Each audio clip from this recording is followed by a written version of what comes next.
Awaken your shadow. The truth sets some people free. It offends everyone else. By Seth, the Red Neo, Cherupak.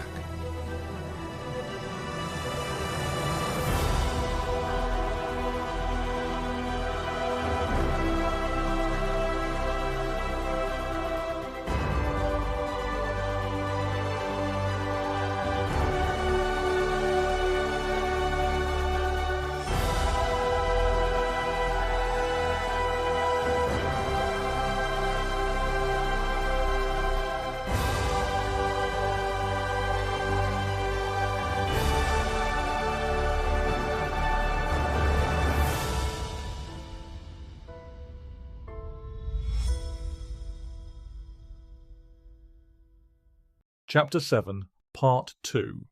The Shadow of the Passive Self. A throne abandoned never remains empty. It becomes a battleground for tyrants. And when the wolves, lions, and dragons descend upon it, they do not fight for justice or peace, but for the right to rule over the ashes of a kingdom they burn down in their ambitions to conquer it. In the end, the abandoned throne does not choose the worthy. It merely sharpens the blades of the ruthless. Only the persistent presence of a true sovereign can protect a kingdom from this nightmare cycle of chaos and tyranny. This quote from one of my science fiction works is a metaphor for what happens in the shadow of the passive self. The passive self is not deafened by the stillness of wisdom, nor the silence of discernment. It's defined by the hollowness of avoidance. The passive self does not rule. At times, it causes someone to drift from one broken commitment or relationship to another. Other times, it causes them to claim or even live by certain values, only to abandon or contradict them in times of uncertainty or pressure. The passive self justifies both behaviors with the most dangerous lie a human being can believe: I have no choice. This lie wears many faces, including, I'm just doing my job. We were just following orders. I did it to make them happy. All the great horrors of history and modernity were rationalized by some version of this lie. What makes this lie so insidious is that it never announces itself as cowardice. It disguises itself behind the masks of virtue, justice, or compassion. The orchestrated brutality of Nazi Germany was framed as protecting the nation and purifying society.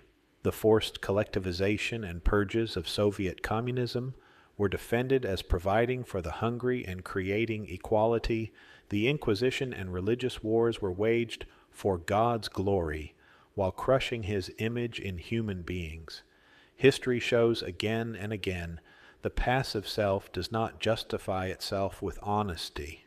It hides behind borrowed masks of righteousness, demanding conformity in the name of virtue. We witnessed the same possession on a global scale during the COVID-19 era. In Australia, police arrested citizens for sitting alone in parks. In Italy, officers patrolled empty churches to enforce closed doors on worshippers.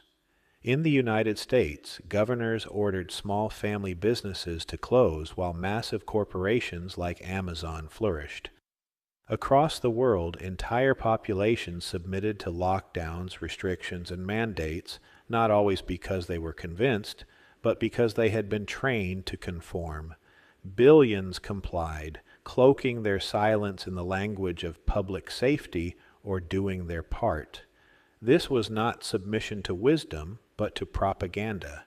It was a planetary expression of possession by the passive self, fueled by the sin of sloth, the demon Belphegor convincing humanity that avoiding resistance was the same as keeping peace. In Canada, this script reached a chilling clarity during the Ottawa Freedom Convoy. Authorities invoked the Emergencies Act, froze bank accounts, and silenced dissent, all in the name of protecting public safety. One image that burned into memory was the deployment of police horses into crowds of peaceful demonstrators. A 49-year-old woman was knocked down and injured, her body trampled in the panic. While rumors spread that she had been killed, officials later reported her injuries as minor. Yet the deeper issue was not the severity of her wounds, but the symbolism. State power turned against its own people, while mainstream media rushed to spin the story in favor of the crackdown. The event revealed the same lie that has always fueled tyranny. We were just doing our jobs. We're saving lives. We're keeping people safe. This is the spiritual disease of conformity. When individuals surrender discernment to systems that reward silence and obedience, it is the same spiritual sickness warned about in every age, the temptation to trade authorship for safety. And it sets the stage for Scripture's warnings about what happens when we allow our deeds and our thoughts to be branded by worldly power instead of divine law. In Deuteronomy 6:8, God commands his people to bind his commands on your hand and let them be frontlets between your eyes, symbolizing the alignment of deeds, hand, and thoughts, forehead, with divine law. Revelations 13:16-17 later describes the mark of the beast, not as tech or tattoos, but as the allegiance of mind and action to worldly power. When we surrender our conscience and our actions to external commands without discerning, we bear that mark. Sadly, many people who believe in the Bible distort this scripture with paranoid beliefs about debit cards, microchips, barcodes, and other things that they mistake for the mark of the beast. True, these technologies make it much easier for the creators of the Matrix to enforce their way of thinking and being, but the true mark of the beast isn't anything external. It's something that possesses us, mind, body, and spirit. Obedience to policy often becomes a moral shield, as the abdication of our internal throne, our capacity to discern and decide, is passed to systems that prosper from our silence. Billions complied during global shutdowns, not because they were convinced, but because they didn't question. This isn't submission, it's spiritual surrender to a false authority. This conformity is an open invitation to the demon of Belphegor, the demon of sloth, whose greatest trick is blurring the lines between convenience and submission, underscore, underscore, and underscore, underscore, underscore, underscore, and underscore, underscore, underscore. The passive self hides behind the mask of humbleness and compassion at times and of independence at others. It tells itself it is keeping the peace, not rocking the boat, or being agreeable. On the surface, it can look like humility, patience, or gentleness, but it is not. True meekness is strength under control. Passivity is fear under disguise. What looks like kindness is often a refusal to act, to speak, to risk. Yet here lies the paradox. The same self that hides in meekness also lashes out in rage. The passive self, when pressed too far, explodes under the banner of self-preservation. It calls this eruption independence, or even setting healthy boundaries. But sovereignty is not what is happening in that moment. Fear is. This is not the clarity of authorship. It is the panic of collapse. This is the chaotic dance of the passive self, swinging between two distortions, the dark feminine and the dark masculine. The dark feminine collapses into appeasement, swallowing truth, avoiding conflict, and bending to the demands of others. The dark masculine retreats into fearful avoidance, adopting the lone wolf posture, pushing others away under the guise of strength. Together they form a destructive polarity. When they're starved for human connection from weeks, months, or years of isolation, they lunge toward the first available bond. At first, it looks like devotion, constant texts, grand gestures, endless affection. But once the hunger feels temporarily fed, the pendulum swings. The same person who clung desperately now pushes the partner away with sharp criticism, suspicious questioning, or sudden withdrawal. It's the same energy you see in someone who binges junk food when starving and then recoils in disgust afterward. It's not nourishment, it's overindulgence, followed by the toxic backlash of guilt and shame. Consider how this plays out in ordinary life. Someone who avoids conflict at work might swallow their frustration for months. smiling in meetings and telling themselves it's not worth the trouble. Then, when a small request from a coworker arrives, they erupt with hostility and cut ties. Or think of the friend who seems endlessly agreeable, never voicing needs, always deferring, until one day they vanish without explanation, leaving others shocked. In romantic life, this shows up when a partner clings desperately in the beginning, then suddenly flips to suspicion and accusations once their need for connection feels met. These are not sovereign choices. They are reactions driven by fear and hunger, out of step with the steady rhythm of true intimacy. This cycle becomes most visible in relationships. Men possessed by the passive self often cling to women as maternal figures, though the reverse can happen too. The first few months are intoxicating. Love bombing, flattery, and passion. This is the passive self, desperate for connection, mimicking the words and actions of someone who is authentically in love. The partner feels chosen, cherished, almost worshipped. But beneath the surface, this is not sovereign love. It is starvation. The passive self is feeding, not bonding. And once the hunger is temporarily satisfied, the pendulum swings. Connection reaches its satiation point, and the passive self, terrified of true intimacy, erupts into its aggressive expression. The partner's actions are placed under a microscope. Innocent choices are assigned sinister motives. Suspicion replaces trust. The very one who was adored is now accused. This isn't sovereignty, it is the failure to bond. It is the inability to trust because no inner authority exists to hold the connection steady. And so what began like a fairy tale often ends quickly or even violently. This cycle repeats not because love was absent, but because sovereignty was.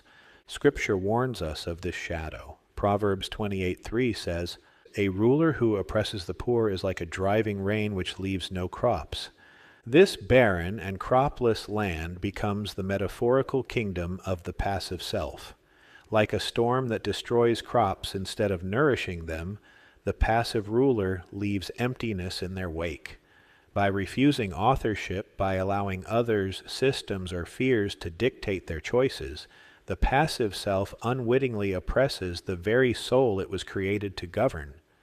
The Matrix feeds on this shadow. Entire industries are designed to reward passivity, compliant workers who accept wage slavery, obedient consumers who buy whatever is marketed, distracted citizens who never question, congregants who keep quiet.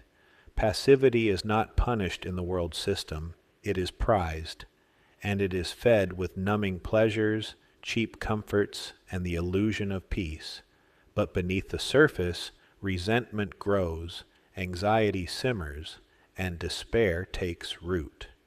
This despair often shows up in familiar ways. In the workplace, the passive self avoids advocating for fair treatment until burnout forces resignation. In families, it means swallowing needs until resentment explodes at holidays. In communities, it takes the form of quiet compliance with policies that feel wrong but go unchallenged.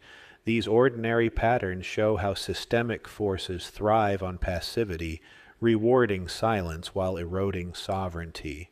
The passive self is not neutral or objective as it often claims to be. It is self-betrayal. It betrays your body, which clenches and contracts under the weight of swallowed truths. It betrays your voice, which silences itself while longing to speak. It betrays your spirit, which was born to choose, to rule, to create. Each time you avoid the difficult conversation, delay the necessary decision, or let urgency dictate value, you surrender your crown. And you do not surrender it into empty space. You hand it to those who are eager to rule your kingdom in your place. Passivity is the counterfeit of peace. It is the abdication of sovereignty disguised as harmony. It is the choice to remain small, to avoid risk, to silence the truth. And sooner or later, it always erupts, either inwardly as depression or outwardly as rage. This is the shadow we must all confront. Passivity masquerades as meekness, then explodes into counterfeit independence. It dances between the polarizing energies of dark feminine avoidance and dark masculine contention, leaving only emptiness where life and love were meant to flourish. New subheader, Passivity and the Dark Feminine. The first fracture of the sovereign self is the quiet conformity that manifests as people-pleasing and self-abandonment. It defines itself with the socially acceptable labels of meekness, duty, or even service and compassion. Beneath these masks lurk the toxic drivers of guilt, shame, and fear of not being seen or loved for who you really are. This is the dark feminine shadow. Not the radiant, receptive womb of creation, but its collapsed twin. Here, sovereignty is not surrendered in a dramatic overthrow, but eroded drip by drip, until the voice falters, the back curls, and the will dissolves into silence. At first glance, passivity looks harmless, even virtuous. It masquerades as patience, humility, or keeping the peace. But beneath this disguise is the corrosive refusal to stand in authorship of your own life. It is the fertile soil where resentment germinates, where needs go unspoken until they metastasize into bitterness, where self-betrayal becomes a habit so familiar it feels like safety. Modern psychology has even linked this chronic self-erasure to what some researchers call the cancer personality. This is a pattern of people-pleasing, conflict avoidance, and self-suppression that correlates with higher disease risk. Studies by Dr. Lydia Temashok, Personality Coping Style, Emotion and Cancer, Toward an Integrative Model, 1987, and others observed that patients with this personality style often repress anger, deny needs, and overadapt to others. Health psychology research has connected these traits with compromised immune function and poorer health outcomes. Grossarth Maticek and Isink, 1991, Temashok and Chandra, 2000. This long-term suppression doesn't just poison relationships, it erodes the body's defenses, weakening the immune system and fueling illness. People-pleasing isn't harmless. It corrodes both soul and flesh, riddling the mind with worrisome thoughts and filling the body with anxiety that burns like a lake of boiling acid right in the solar plexus region. This is not an accident. The solar plexus region has long been cited as the seat of our identity and personal power. The dark feminine of the passive self does not scream, she shrinks. She folds inward, collapses boundaries, and convinces herself that invisibility equals protection. Her story sounds like, if I trust them, they'll control or hurt me. If I don't ask for anything, I won't be disappointed. If I don't speak up, I won't be rejected. If I keep everyone happy, I won't be attacked. The body follows this script with eerie precision, breath held shallow, eyes dimmed, shoulders rounded forward, voice softened into apologetic tones. On the surface, these behaviors appear nice, easygoing, or accommodating. In truth, they expressions of a nervous system frozen in self-erasure. But here's the paradox. Passivity rarely stays quiet for long. Because the dark feminine's collapse is fueled not by genuine humility, but by fear, it eventually mutates into anger. What begins as silence erupts in suspicion, accusation, or emotional withdrawal. The same self that whispers, "I'm fine, I don't need anything," becomes the one who lashes out with, "You never cared about me," or "You only think about yourself." This is why the passive self is so insidious. It oscillates between compliance and covert aggression. It avoids responsibility by playing both roles, the martyr who sacrifices everything and the judge who condemns others for not noticing. On one day it clings, desperate for approval. On another it pushes away, dissecting every action under a microscope and assigning sinister motives to those who love her.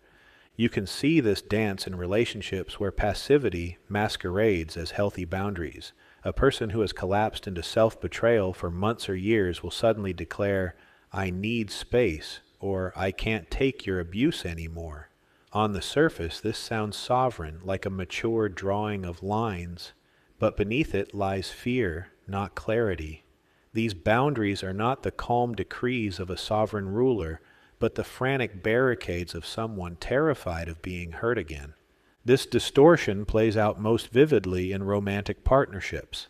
Men possessed by the passive self often cling to women as maternal figures rather than meeting them as equals. Starved for connection, they pour out affection in the early stages of the relationship, love-bombing, overgiving, idealizing, mistaking intensity for intimacy. The first few months feel magical because their hunger is being fed. But once that need for connection hits satiation, the passive collapse mutates. Instead of building trust, the passive self begins to police and project. She scrutinizes all her partner's words and actions. Why didn't you text back right away? Who are you talking to on the phone? You're pulling away, aren't you? The once adoring lover becomes an interrogator, assigning cruel motives to innocent behaviors. What looked like devotion is revealed as dependency. What felt like love was really fear in disguise. And so the relationship, which began with a flood of warmth, ends with a storm of suspicion and blame. The passive self, unable to root its connection in sovereignty, sabotages the very intimacy it craves. It oscillates between collapse and eruption, between clinging and condemning, a chaotic pendulum that exhausts both partners. This cycle is not limited to romance. In friendships, the passive self is the one who always says yes, who suppresses irritation, who swallows needs, until one day it ghosts without explanation or unleashes a torrent of pent-up grievances no one saw coming. In families, it's the sibling or child who plays the easy one role, the peacemaker who smooths conflicts but secretly resents everyone for leaning on them. In the workplace, it's the employee who never advocates for fair pay or reasonable boundaries, then quietly sabotages projects or withdraws when they feel overlooked.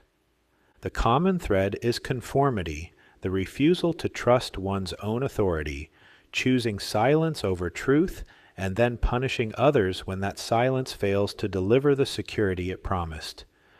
This pattern comes from early attachment wounds where visibility was unsafe.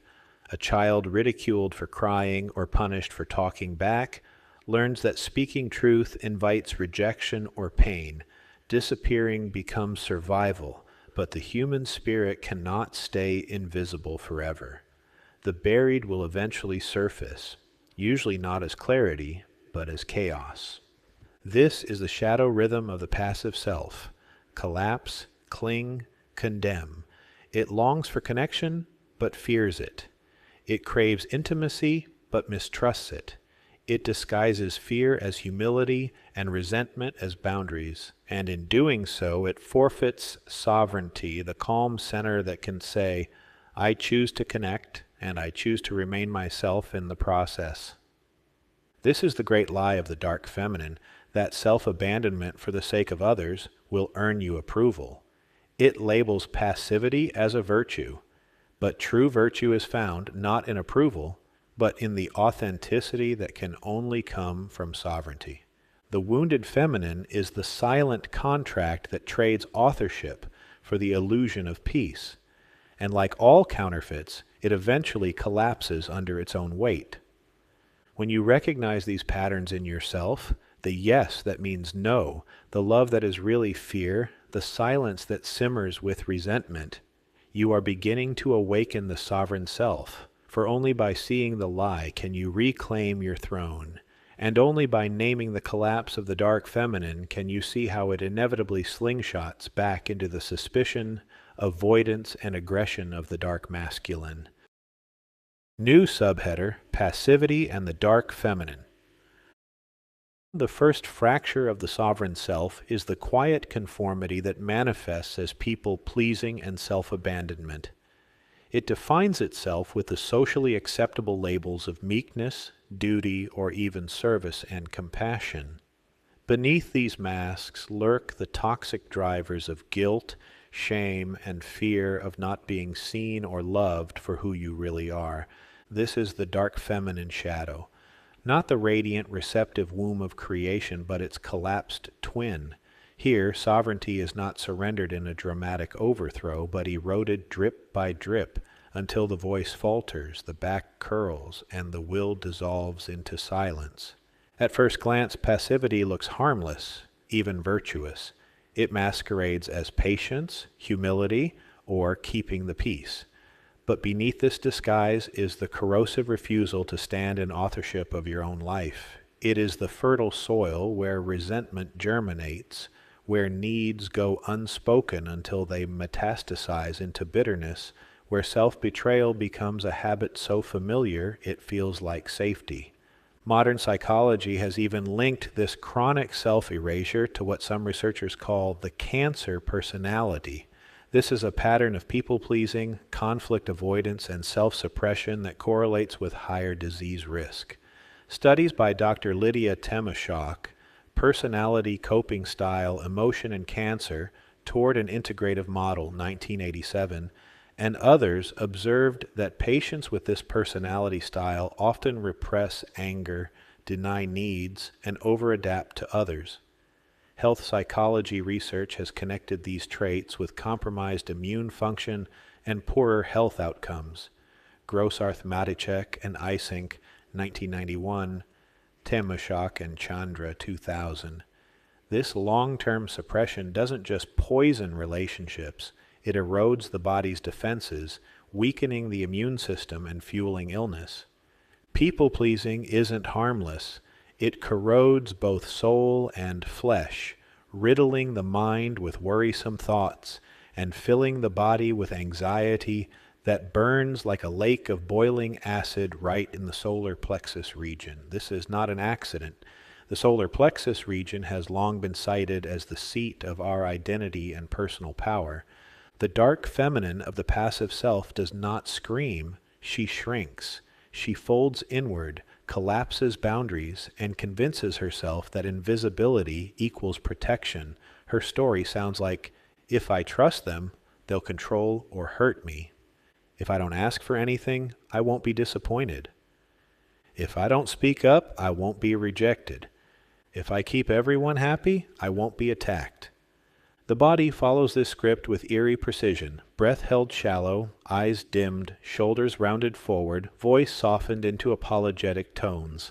On the surface, these behaviors appear nice, easygoing, or accommodating. In truth, they expressions of a nervous system frozen in self-erasure. But here's the paradox. Passivity rarely stays quiet for long. Because the dark feminine's collapse is fueled not by genuine humility, but by fear, it eventually mutates into anger. What begins as silence erupts in suspicion, accusation, or emotional withdrawal. The same self that whispers, "I'm fine, I don't need anything," becomes the one who lashes out with, "You never cared about me," or "You only think about yourself." This is why the passive self is so insidious. It oscillates between compliance and covert aggression. It avoids responsibility by playing both roles, the martyr who sacrifices everything and the judge who condemns others for not noticing. On one day it clings, desperate for approval. On another it pushes away, dissecting every action under a microscope and assigning sinister motives to those who love her.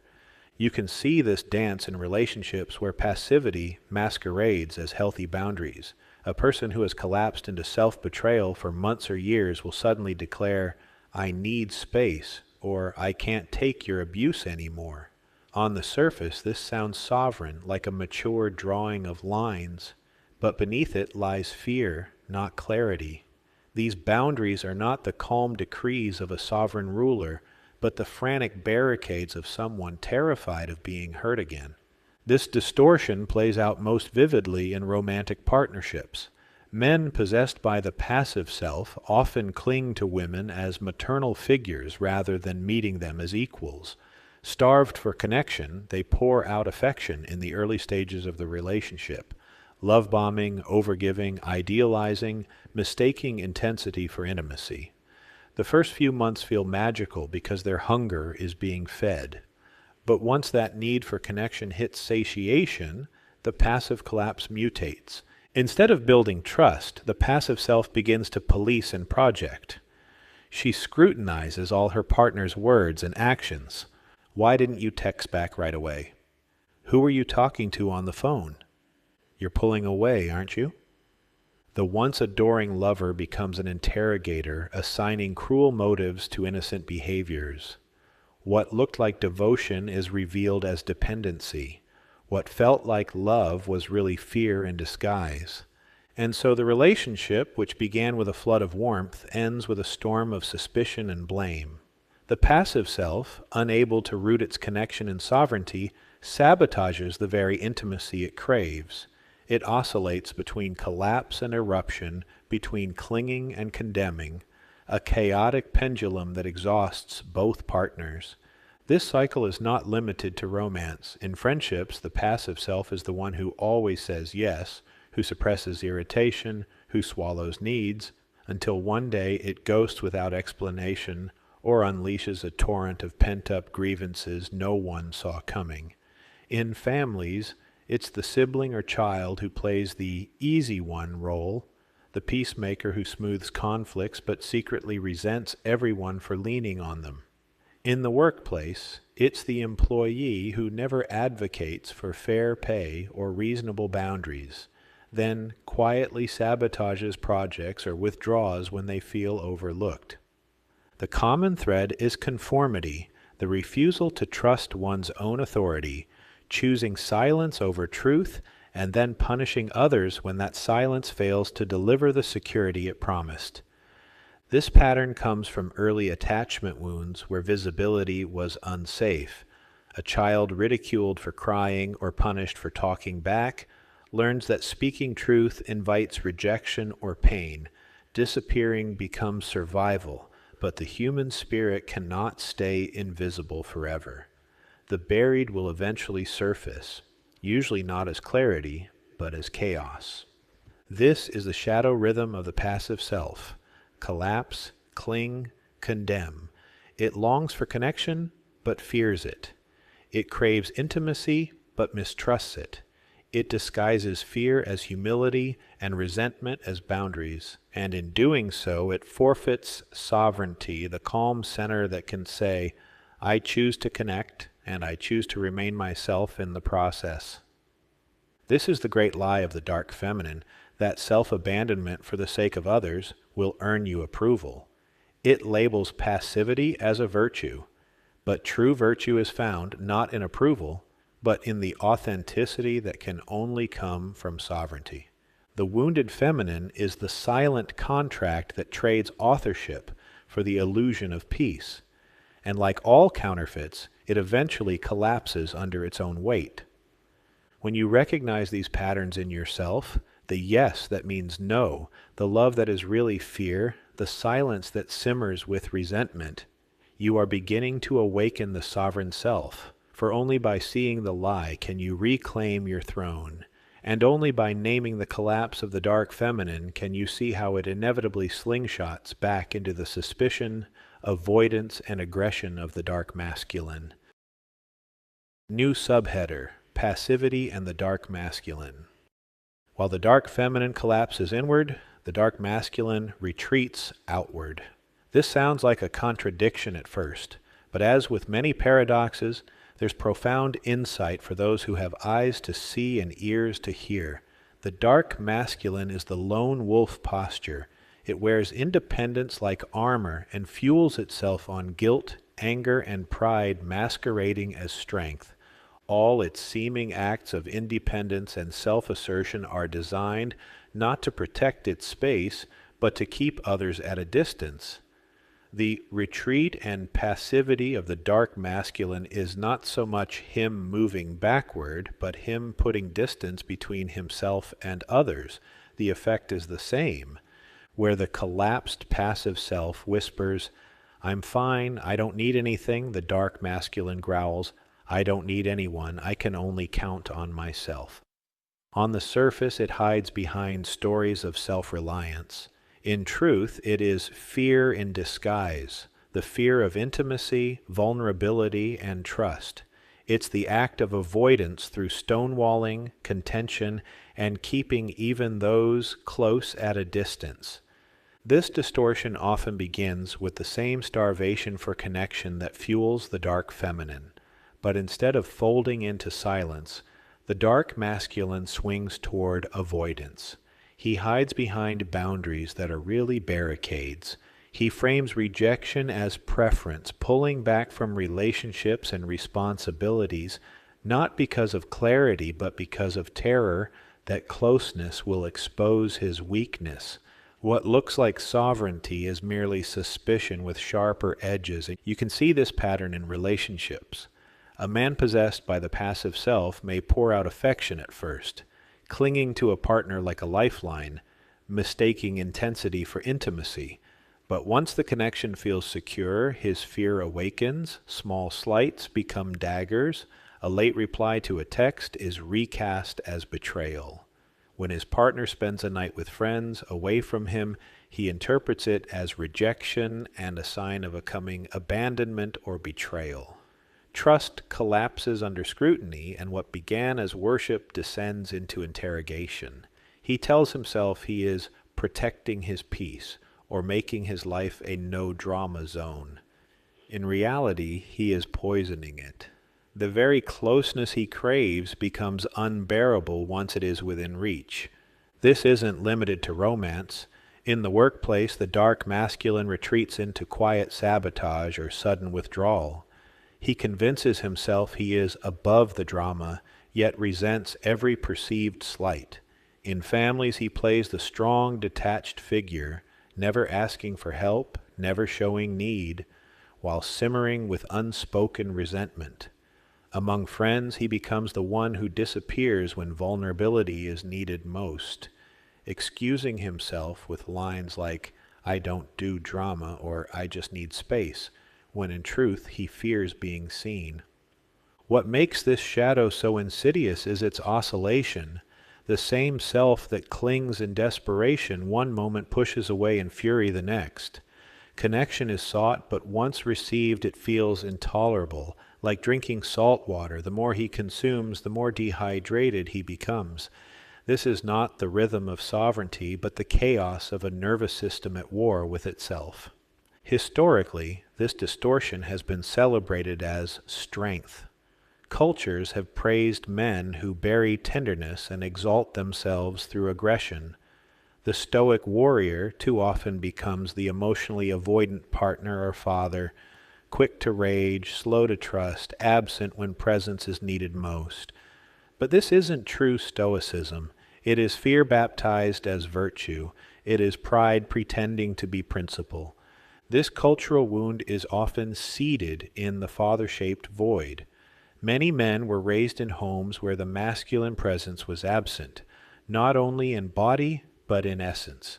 Some had fathers who provided but never showed up emotionally, teaching their sons that being masculine means being silent and that vulnerability is weakness. Others inherited the counterfeit model of the gentleman, trained to be agreeable, polite, and submissive, mistaking compliance for character. We see this fracture today in two distorted forms: the woke man who parrots feminist talking points to win approval and attention, and the religious man who imagines Jesus as meek and mild, a distortion that neuters both his power and his example. The popular picture of a meek and mild Jesus is a distortion, another doctrine of devils meant to neuter his masculine strength. Scripture tells a very different story of Jesus' masculine side. Jesus was gentle in compassion, but strong and intimidating in presence. This depiction of his formidable masculine presence shows up in the following scriptures. Then Jesus went into the temple of God and drove out all those who bought and sold in the temple, and overturned the tables of the money changers and the seats of those who sold doves. And he said to them, "It is written, 'My house shall be called a house of prayer,' but you have made it a den of thieves." Matthew 21:12-13, NKJV. Woe to you, scribes and Pharisees, hypocrites, for you shut up the kingdom of heaven against men, for you neither go in yourselves, nor do you allow those who are entering to go in. Woe to you, scribes and Pharisees, hypocrites, for you devour widows' houses, and for a pretense make long prayers. Therefore you will receive greater condemnation. Woe to you, blind guides! Woe to you, scribes and Pharisees, hypocrites! For you are like whitewashed tombs, which indeed appear beautiful outwardly, but inside are full of dead men's bones and all uncleanness. Matthew 23:13-27, NKJV. So they brought him to Jesus, and they threw their own clothes on the colt, and they set Jesus on him. And as he went, many spread their clothes on the road.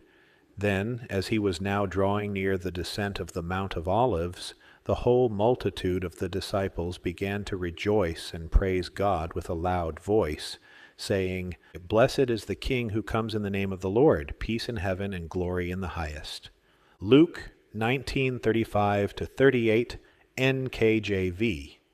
Compare Zechariah 9:9. Then the chief priests and the Pharisees gathered a council and said, What shall we do? For this man works many signs. If we let him alone like this, everyone will believe in him, and the Romans will come and take away both our place and nation. Then, from that day on, they plotted to put him to death.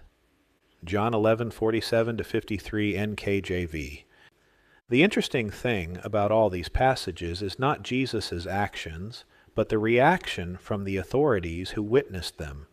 In many places, the scriptures say that they wanted to arrest Jesus, but they feared the power and influence he had with the people.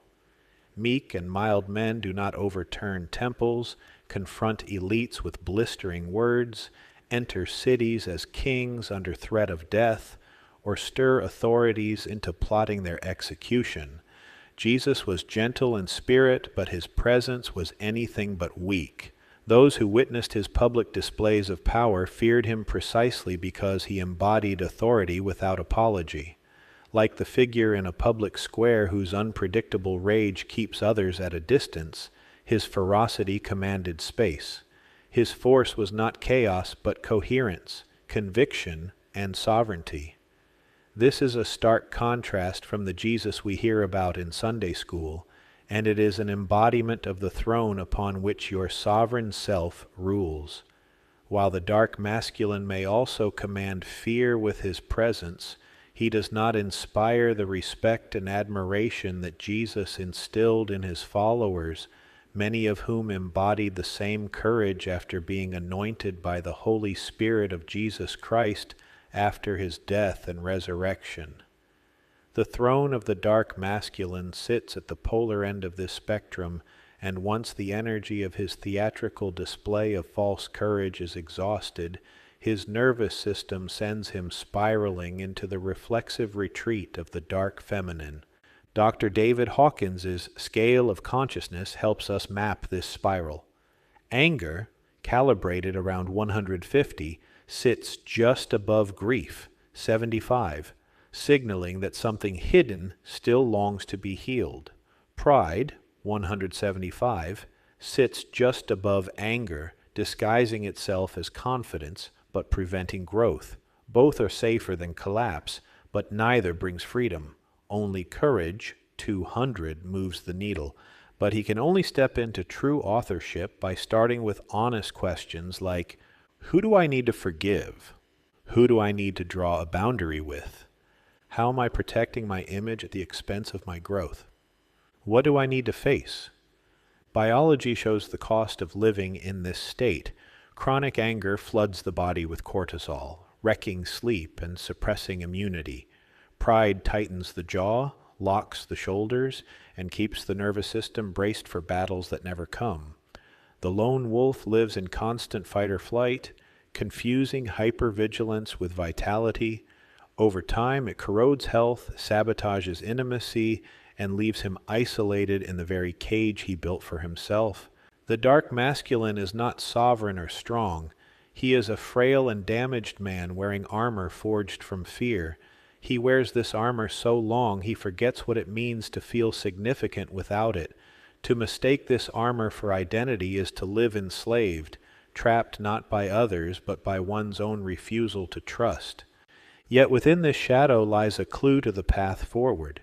Anger, though destructive, reveals desire. Pride, though blinding, shows where image has replaced truth. And courage, though trembling, offers the first taste of sovereignty. The invitation is not to abandon strength, but to refine it, to turn barricades into boundaries, rage into clarity, and isolation into presence. When that happens, the dark masculine no longer drives intimacy away, but learns to stand firm within it. This is how we reclaim sovereignty, not by rejecting, corrupting, or running from our own power, but by purifying it, by replacing fear with presence, pride with humility, anger with forgiveness. In that transformation, the passive self's shadow loses its grip, and the throne becomes available for the sovereign self to rule supreme. New subheader: Sloth as the seducer of sovereignty. Sloth is deeper and more spiritually crippling than laziness. It sneaks in disguised as convenience, comfort, or the illusion of safety. The builders of the Matrix use this sleight of hand to seduce sovereign beings to consent to mental, physical, and spiritual slavery.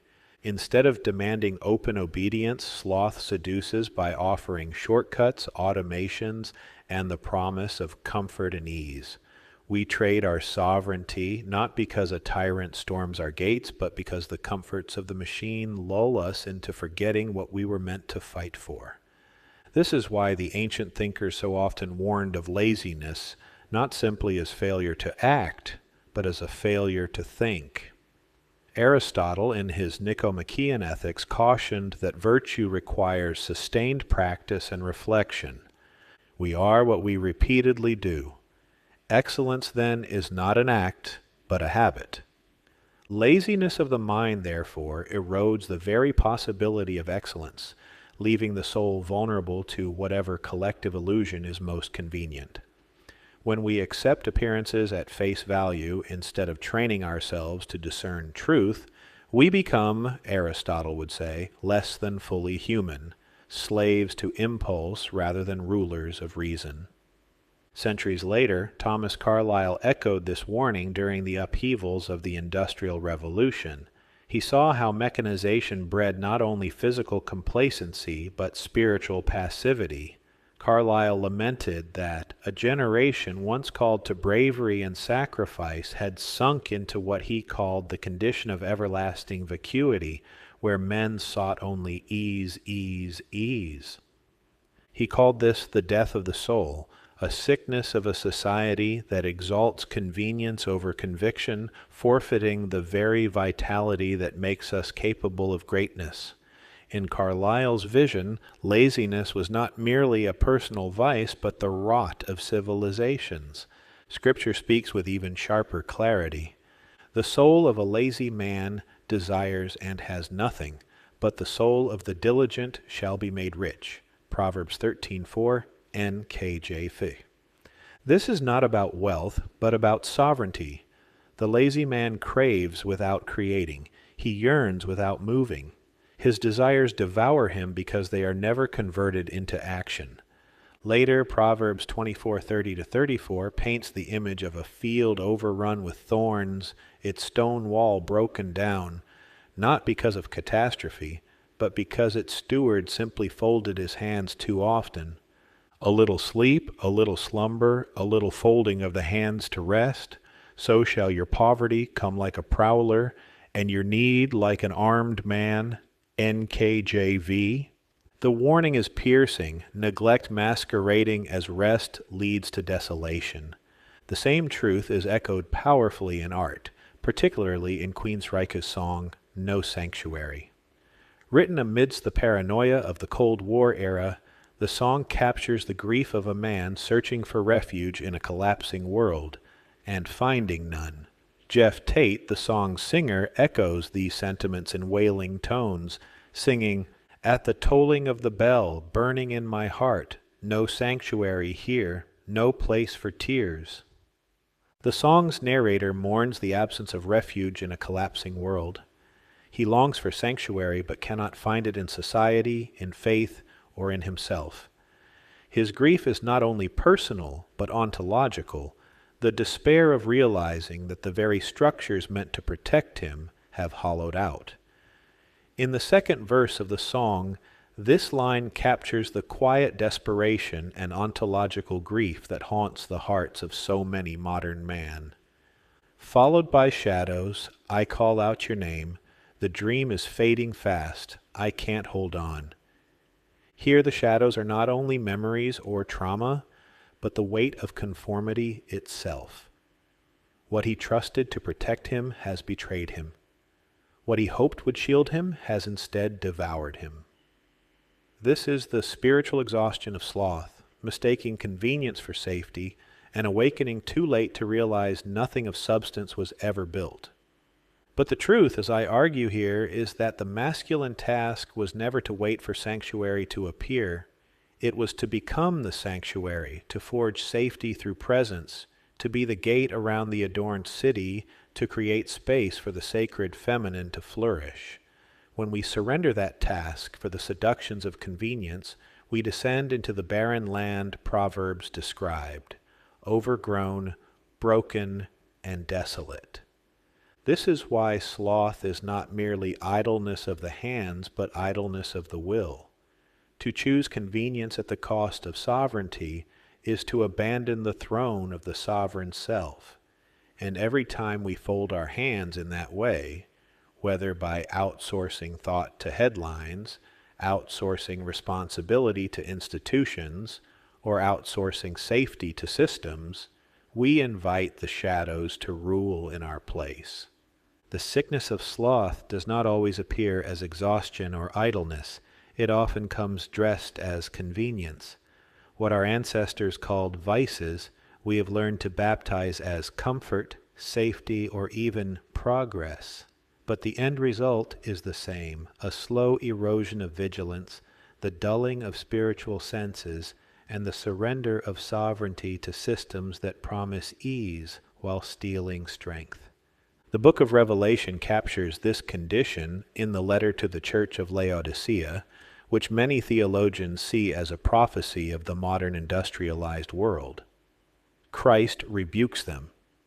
I know your works, that you are neither cold nor hot. I could wish you were cold or hot. So then, because you are lukewarm, and neither cold nor hot, I will vomit you out of my mouth. Revelation 3:15-16 NKJV. This is the essence of spiritual sloth, lukewarmness, not rebellion, not devotion, but indifference. It is the man who refuses to fight for truth and the woman who refuses to nurture it. It is a people who prefer the ease of compromise to the cost of conviction. Laodicea was a wealthy city, famous for its banking industry and luxurious textiles. Its citizens had everything except passion, and so they were judged not for poverty or failure, but for complacency. Their affluence made them apathetic. Their comfort made them conformists. This same lukewarm spirit haunts the industrialized nations of our own day. We are addicted to convenience, drive-through meals, one-click shopping, instant entertainment. Technology seduces us into believing that difficulty is unnecessary, that waiting is oppressive, and that effort is an enemy. But this constant smoothing of life does not make us strong. It makes us soft. It lulls us into a passive conformity where we no longer ask whether the systems we obey serve truth. We obey because obedience is easy. The COVID-19 crisis exposed this sloth in terrifying clarity. Leaders across the world openly spoke of building a new world order. At the same time, they labeled anyone who questioned their narrative a conspiracy theorist. This was a feat of social engineering, to announce their agenda, deny it in the next breath, and still convince billions to comply. Lukewarm citizens, more afraid of inconvenience than of tyranny, chose submission over sovereignty. They shut their businesses, silenced their questions, masked their children, and called it doing the right thing. History has seen this before. Ancient Rome slid into decadence not because of defeat in battle, but because its citizens preferred bread and circuses over vigilance. As Juvenal wrote, "Give them bread and they will never revolt." Convenience became the leash of empire. In our time, the bread is digital entertainment, subsidized comforts, and promises of safety. The leash is compliance disguised as compassion. This is the tragedy of Laodicea repeated. The industrial nations aligned under the banners of comfort and safety have lost their fire. They prefer to be managed rather than to rule themselves, to be entertained rather than enlightened, to be comfortable rather than courageous. Sloth has seduced them, not into rest, but into resignation. And here lies the spiritual warning. Lukewarmness is not neutrality, it is rejection. Christ did not say he would correct Laodicea, but that he would vomit them out. To live lukewarm is to live outside the rhythm of sovereignty.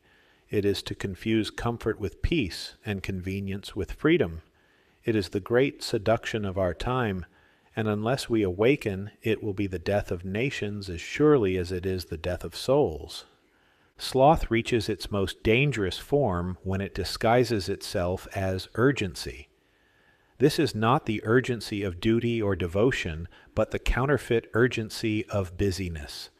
A relentless drive to stay distracted so that the deeper work of the soul can be avoided. It looks like productivity, but it is laziness of the mind. Wallace Wattles warned, "To think what you want to think is to think truth, regardless of appearances. There is no labor from which most people shrink as they do from that of sustained and consecutive thought. It is the hardest work in the world. Most would rather exhaust their bodies in frantic activity than discipline their minds to think truth. This is the spiritual laziness of our age. We scroll endlessly through glowing screens, answer emails into the night, and run in circles of routine, not because these acts carry meaning, but because they are easier than facing the silence that demands reflection. Physical fatigue becomes a shield against spiritual responsibility. We choose convenience over calling by chasing shortcuts that feel safe instead of pathways that demand courage. We put comfort above sovereignty by numbing ourselves with consumer luxuries while neglecting the duty to steward our souls. We choose distraction over depth by filling every quiet moment with noise to avoid meeting the silence of God. In doing these things, we sacrifice what's sacred and profound upon the altar of the trivial. Convenience also seduces us by posing as common sense. It whispers in seducing slogans like, "If it's not broken, don't fix it." Why make things harder than they need to be? These mantras sound true. But a closer examination exposes them as the sad slogans of a society whose critical thinking skills have been corroded by the deceptive doctrines of ease and convenience. Possessed by this spirit of sloth, we indoctrinate ourselves and others with the empty cliché, "Keep it simple, stupid." We repeat this slogan despite the irony that excellence is born not by avoiding complexity, but by confronting and mastering complex and creative space between order and chaos. All the greatest achievements of humankind have been complex. The construction of the pyramids, the drafting of the U.S. Constitution, the mapping of the human genome.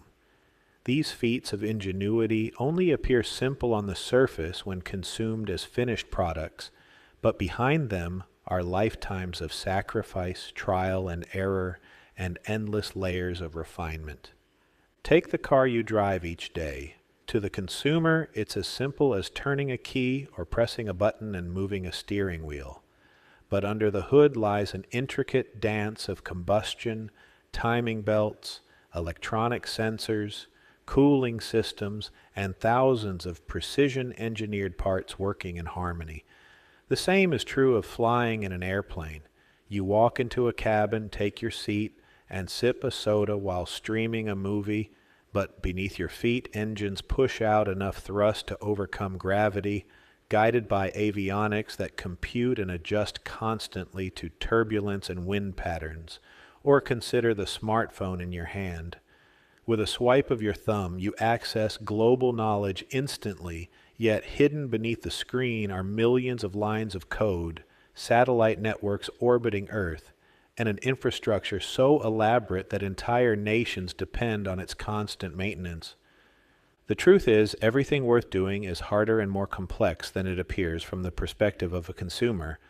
The moment you choose to learn, to build, or even to understand these things, a world of hidden intricacies opens up that shatters the illusion of simplicity. Simple is fine if you only want to live as a passive consumer of convenience, but the life of a creator is a dance with complexity, risk, and discovery.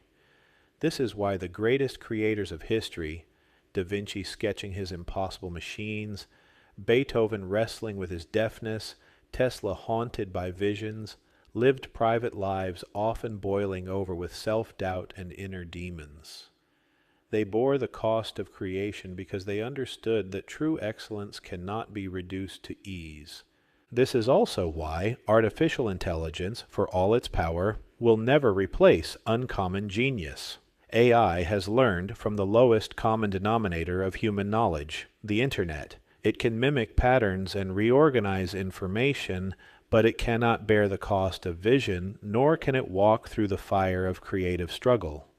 True creation requires wrestling with chaos and birthing order from it, a task no algorithm can suffer through in your place. Simplicity is the luxury of a consumer slave. Complexity is the realm of the sovereign creator. Once it becomes a habit, convenience weakens your awareness, collapses your motivation, and dampens your courage. It is how shadows grow. We repress our divine energy until it's idle and polluted.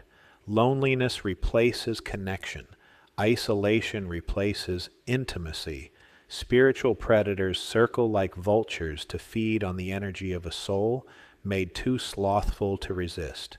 Convenience also makes us confuse urgency with value. Our brains reinforce this illusion by releasing dopamine whenever we check tasks off quickly, answer messages instantly, or clear notifications. This reward chemical tells us that we're being effective. It tricks us into treating the loudest and most immediate tasks as our highest priority.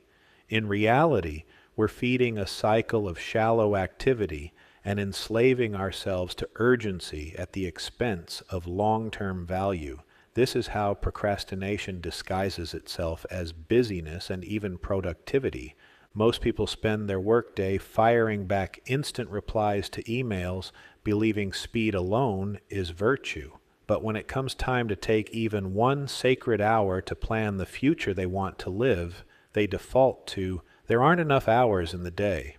That isn't a true statement about time. It's a confession of mismanaged energy. We mistake urgency for value when we grab every call the moment it rings, but never write the book we've been planning to write. We mistake urgency for value when we dash to finish every errand on command, yet delay the workout, the prayer, the creation, the very things that build joy, strength, and prosperity. Urgency flatters the ego because it feels important in the moment. It makes us addicts to our own reward chemicals. Value humbles the ego because it demands patience, delayed gratification, and devotion to something larger than today's noise. It requires the spirit to become the master of the mind-body system. The busy man looks successful and productive, but heaven mourns him. His throne lies empty while his energy is spent chasing shadows. Sloth also thrives in the modern cult of convenience. What once served as a tool to ease suffering has become a drug that numbs the will. Every technological breakthrough, microwaves, smartphones, streaming services, home delivery, offers genuine utility, but also trains us to expect life without resistance. Resistance, however, is the forge of sovereignty. Without it, the soul forgets how to labor for meaning. This obsession with urgency and instant gratification seduces us into choosing convenience over the higher duties of wisdom, connection, and purpose. We surrender adventure for the false safety of predictable routines. We trade sovereignty for the fleeting validation of likes, comments, or clicks. We quiet our divine hunger with sugar, noise, and novelty, all while shadows grow in the silence we refuse to face. Loneliness and isolation creep in where authentic intimacy once thrived, leaving us spiritually malnourished even as we are materially overfed. The ancient sages saw this danger coming long before the era fast response technology. Seneca warned that it is not that we have a short time to live, but that we waste much of it. Augustine described sloth as the sluggishness of the mind, which neglects to begin good. Both point to the same truth. It is not tiredness of the body that damns us, but refusal of the soul to rise to its calling. This is why convenience is more perilous than outright idleness. Idleness at least reveals itself as neglect, but convenience cloaks neglect with the appearance of progress. We order groceries instead of tending a garden, gaining food but losing the discipline of cultivation. We binge a series instead of telling stories to our children, gaining distraction but losing legacy. We let algorithms think for us instead of wrestling with wisdom, gaining efficiency but losing discernment, and in each case the cost is sovereignty. This is how sloth seduces, not by making us stop moving, but by making us move in circles that go nowhere. It is not mere laziness, but misdirected devotion, and every concession to convenience engraves deeper ruts in the soul, until our energy runs only where the world's systems have carved channels for us. That is not freedom. It is captivity disguised as ease. The seduction of sloth culminates not in stillness, but in surrender.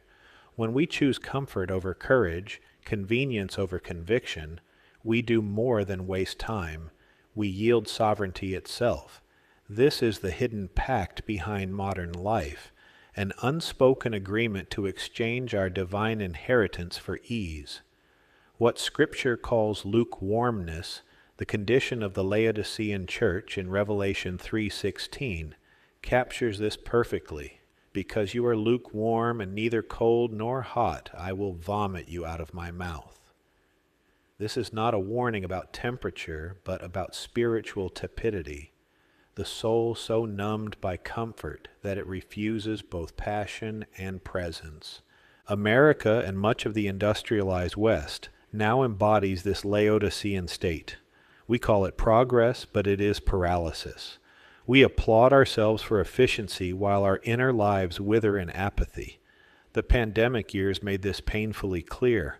Politicians and media openly invoke the phrase New World Order, while simultaneously mocking and vilifying anyone who dared to name it. This was not accidental.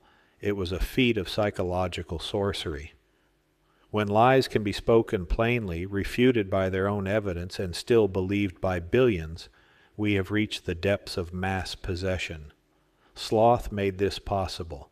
A vigilant people would have resisted, a sovereign people would have questioned, but a weary, convenience-drugged people complied. Sloth whispers, rest in systems, let them carry the weight of discernment, of labor, of sacrifice. But systems never carry without charging interest. They tax the soul with conformity. They replace adventure with sedation, connection with simulation, purpose with productivity. And in so doing, they invert the masculine duty to guard and cultivate life. The true masculine is called to be the gate, the sanctuary, the one who wrestles chaos into safety so that the feminine essence may flourish. To abandon this fight for the sake of ease is not compassion, it is betrayal. It is the spiritual equivalent of a watchman sleeping at his post. This is the cry at the heart of Queensryche's No Sanctuary. The singer mourns a world that once promised refuge, but now delivers none. He searches desperately for safety outside himself, grieving like a child abandoned in the night. The tragedy is not his longing, it is his blindness. The masculine is not meant to find sanctuary. He is meant to become it, for his family, for his community, for himself. Only when the man realizes this can the cycle of sloth be broken, for then he stops outsourcing the work of sovereignty and begins embodying it. Sloth as the seducer of sovereignty is not about doing nothing, it is about refusing the sacred labor of thinking, discerning, and acting in alignment with divine law. It is apathy disguised as peace, convenience sold as progress. It is the slow death of a people who forget that liberty is not inherited, but embodied anew in every generation. Once we see through these corrosive doctrines of convenience, once we recognize them as the handmaiden of conformity, once we understand it as a gateway drug into spiritual slavery, only then do we realize that our real chains are forged, not by the tyrants outside us, but by our own consent to seek comfort at the expense of freedom. End of Chapter 7, Part 2 of Awaken Your Shadow by Seth Cherepak.